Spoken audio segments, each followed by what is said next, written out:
नमस्कार मित्रांनो, श्री स्वामी समर्थ. मित्रांनो, 25 जुलै शुक्रवारपासून श्रावण महिन्याला सुरुवात झाली आहे. श्रावण महिना म्हटलं की अनेक प्रकारचे उपवास, व्रतवैकल्य, सण, पूजा यांनी परिपूर्ण असा महिना असतो. या पवित्र महिन्यातील नागपंचमी हा सण साजरा झाला आहे. तसेच पहिला श्रावण सोमवार देखील झाला आहे. या पवित्र महिन्यामध्ये तुमच्याकडे कोणी कितीही मागू द्या, या ज्या 3 वस्तू मी तुम्हाला सांगणार आहे, तर या वस्तू चुकूनही श्रावण महिन्यामध्ये कोणाला देऊ नका. नाहीतर गरिबी, दारिद्र्य, दुःख, अडचणी, संकट या सगळ्या गोष्टी घरामध्ये यायला सुरुवात होते. तर अशा कोणत्या 3 वस्तू आपल्याला चुकूनही कोणाला द्यायच्या नाहीत?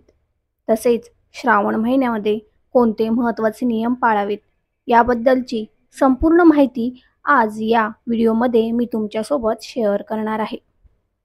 तर मित्रांनो, पैसे कमवण्यासाठी आपण भरपूर कष्ट, मेहनत घेत असतो आणि खूप लोक कष्टातूनच वर आलेले असतात.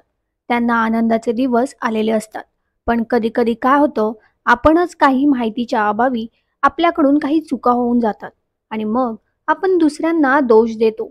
हिचीच नजर लागली असेल किंवा हिलाच माझं चांगलं सहन झालं नसावं. कधी-कधी लोकांची नजर पण लागते. पण कधी-कधी आपल्या काहीतरी चुका ज्या आहे, तर त्या आपल्या हातूनच होत असतात. बरेच लोक सूर्यास्तानंतर बघा 6:30-7 वाजेनंतर ना काहीतरी वस्तू मागायला येतात. एक मदत म्हणून आपण देतो. पण पण बघा, श्रावण हा महिना अतिशय पवित्र महिना आहे. या महिन्यामध्ये अशा चुका होऊ देणं टाळायच्या आहेत. चुकूनही काही वस्तू मी तुम्हाला सांगणार आहेत, तर त्या कोणालाही देऊ नका. या वस्तू जर तुम्ही दिल्या, तर तुमच्या घरातील लक्ष्मी तुम्ही स्वतःच्या हाताने दुसऱ्यांना देत आहे. तुमचं जे चांगलं नशीब आहे ते तुम्ही स्वतःच्या हाताने दुसऱ्यांना देत आहात, असा याचा अर्थ होतो. आणि बघा, हा महिना आहे जो जेवढा आपण म्हणतो की श्रावण महिना चातुर्मासामध्ये जेवढं तुम्ही पुण्यकर्म कराल, तेवढे तुम्हाला त्याचे दुप्पट पटीने फळ मिळतं. इच्छित फळ आपल्याला मिळवून घेता येतं. त्याचप्रमाणे या श्रावण महिन्यामध्ये जर तुम्ही चुका केल्या, तर त्याचे वाईट फळ देखील तुम्हाला भोगावे लागते. अशा कुठल्या वस्तू आहेत ज्या आपल्याला चुकूनही श्रावण महिन्यामध्ये द्यायच्या नाहीत? तर बघा, सगळ्यात पहिली वस्तू म्हणजे भगवान शिवांचे, भोलेनाथांचे पूजा सामग्रीचे सामान. आपण श्रावण महिन्यामध्ये सोमवारी महादेवांची पूजा करत असतो, व्रत करत असतो आणि पूजेचे काही सामान म्हटलं की "अगं, माझ्याकडे हा ग्रंथ नाहीये, तो वाचायला दे." आपले ग्रंथसुद्धा हे आपली स्वतःची एक प्रॉपर्टी असते. तर ती कधीच कुणाला वाचायला देऊ नका. कारण ग्रंथ हे देवास्वरूप असतात. आपण आपले देव कोणाला या श्रावण महिन्यामध्ये देऊ नका. तसेच आपले पूजा सामग्रीचे काही साहित्य असेल, काही सामान असेल, तर ते देखील कोणालाही देऊ नका. भलेही बघा, आपल्याला वाईट वाटेल की कोणी मदतीला आलं आणि आपण ते देत नाही. मदत करणं हे सुद्धा एक सर्वश्रेष्ठ गुणधर्म असतो. ते ते सुद्धा एक चांगली गोष्ट आहे. दान करणं, पण ते एक लिमिटमध्ये केलं पाहिजे. दान पण कुठल्या गोष्टी करावं हे आपल्याला कळायलाच पाहिजे. आणि आपण पण मागताना लक्षात ठेवा की तुम्ही पण या गोष्टी कोणाकडे मागू नका. मात्र तुम्ही नवीन ग्रंथ हा घेऊन तो दान करू शकता.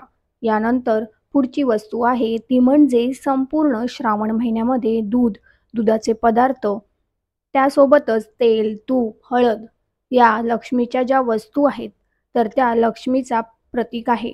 लक्ष्मीकारक आहेत. तसेच लवंग, हिरवी वेलची आपण ज्यांना देवास्वरूप मानत असतो. नंतर धने या वस्तू तुम्ही कधी पण संध्याकाळी देऊ नका. संपूर्ण महिन्यामध्ये तुम्हाला या वस्तू द्यायच्या नाहीत.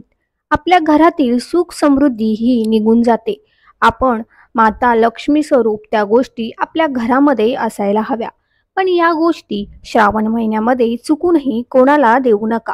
तर या वस्तू पैकी एखादी वस्तू जर तुमच्याकडे कोणी मागायला आले, तर त्यांना तुम्हाला व्यवस्थित सांगायचं आहे की मी असं ऐकलेलं आहे, श्रावण महिन्यामध्ये या वस्तू कोणालाही देऊ नये, म्हणून मी तुम्हाला देत नाही. यानंतर पुढची वस्तू आहे ती म्हणजे तुमचं घड्याळ. जे आहे तर ते इमर्जन्सी शक्यतो कुणी मागत नाही. पण समजा एक्झामला जायचंय किंवा सापडतच नाही किंवा तुझ्याकडे घड्याळ आहे का? 5 मिनिटासाठी मला पाहिजे आहे. तर अशा स्थितीमध्ये जर तुमच्याकडे कोणी घड्याळ मागत असेल, तर हे घड्याळ अजिबात देऊ नका. आपल्या आयुष्यामध्ये वेळेला खूप महत्त्व आहे आणि आपल्यावर खूप चांगली वेळ आलेली आहे आणि आपले आयुष्य जे आहे तर ते घड्याळाच्या काट्यांवर चालू असतं. त्यामुळे आपल्या घरातलं घड्याळ हे जे आहे तर ते कधी पण कोणाला देऊ नये किंवा आपलं स्वतःचं घड्याळ असेल तर ते देखील कोणाला देऊ नये. आणि बंद पडलेलं घड्याळ हे घरामध्ये ठेवणं देखील चुकीचं आहे. वर्षानुवर्षे ते तसंच ठेवणं ते सुद्धा चुकीचं आहे. त्यामुळे या गोष्टी लक्षात ठेवा, की आपले घड्याळ इतरांना देऊ नये व बंद घड्याळ हे घरात ठेवू नये. ते लगेच दुरुस्त करून आणावे. कारण वास्तुशास्त्रानुसार असे म्हटले जाते, की बंद पडलेलं घड्याळ जर आपण घरात ठेवलं, तर आपल्या घराची प्रगती ही देखील थांबत असते आणि म्हणूनच हा एक महत्त्वाचा नियम तुम्ही आवर्जून पाळा. या सर्व गोष्टी अगदी छोट्या आहेत, पण या गोष्टींचा परिणाम आपल्या आयुष्यावरती आवर्जून होत असतो. आपल्या वास्तूमधील प्रत्येक वस्तू तिच्यामध्ये तिची स्वतःची सकारात्मकता आणि नकारात्मक ऊर्जा असते आणि त्याचा कुठे ना कुठे परिणाम आपल्यावरती होत असतो. भलेही या वस्तू निर्जीव असतात, पण आपल्या आयुष्यावर त्या खूप परिणाम करत असतात. त्यानंतर पुढची वस्तू आहे ते म्हणजे भगवान महादेवांच्या पूजेमध्ये पांढरे वस्त्र जे आहे तर ते आपण वापरतो. तर महादेवांच्या पूजेमध्ये पांढरे वस्त्र वापरलं जातं, तर ते आपले पांढरे वस्त्र कोणालाही द्यायचे नाही. त्यामुळे तुमच्या वैवाहिक जीवनामध्ये अडचणी येतात, मतभेद येतात. आपले वस्त्र तुम्ही दान करू शकता, पण बघा कोणाला तरी आपली वस्तू थोड्याच वेळासाठी दान देणं हे वेगळं आणि दान करणं हे वेगळं. यानंतर महत्त्वाचं म्हणजे बऱ्याचशा स्त्रिया आणि पुरुष हे करतात. ते म्हणजे कोणालाही पैसे उधार देऊ नका. तुम्ही कोणाकडून मागू नका. यामुळे आत्ता तुम्ही उधार मागाल तर संपूर्ण आयुष्यभर उधारीमध्येच जाईल. म्हणून लक्षात ठेवा, हा पवित्र महिना आहे. जे तुमच्याकडे जेवढा आहे त्यामध्येच ॲडजस्ट करा. पण कोणाकडे मागू नका आणि कोणालाही उधार पैसे देऊ नका. कारण हा पवित्र महिना आहे. आपल्याकडची लक्ष्मी आपण दुसऱ्यांकडे देतोय हे अगदी चुकीचं आहे. म्हणून या पवित्र महिन्यामध्ये आपल्याला पवित्र गोष्टी करायच्या आहेत.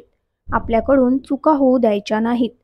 यानंतर बघा श्रावण महिन्यामध्ये तुमच्या दारावर एखादी गाय किंवा बैल आला किंवा इतर कुठलाही प्राणी आला, तर त्याला तसंच हकलवून लावू नका. त्याला चारा किंवा चपातीही आवर्जून खायला द्या. तसेच या श्रावण महिन्यामध्ये सूर्यास्तानंतर किंवा सूर्यास्ताच्या वेळी जर तुमच्याकडे एखादी व्यक्ती कांदा आणि लसूण मागायला आली, तर ती तुम्ही अजिबात देऊ नका. यामुळे आपल्या घरामध्ये अडचणी, दोष निर्माण होतात आणि माता लक्ष्मीही क्रोधित होऊन आपलं घर सोडून जात असते. तर ह्या काही ज्या वस्तू आहेत, तर त्या आपल्याला श्रावण महिन्यामध्ये चुकूनही कोणाला द्यायच्या नाहीत. आणि काही नियम मी तुम्हाला सांगितले, त्या नियमांचे पालन हे तुम्हाला करायचे आहे. श्री स्वामी समर्थ.